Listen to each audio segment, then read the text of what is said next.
Well, there she is. This is the U.S. Customs dock. We can't get there from here. The Lumberman. This looks pretty good, all cleaned up with all that junk off the deck gone. Another thing about this ship,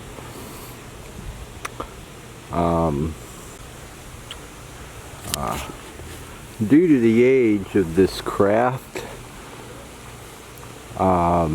it is built out of what's called low background steel, which is much more valuable than other plain old steel.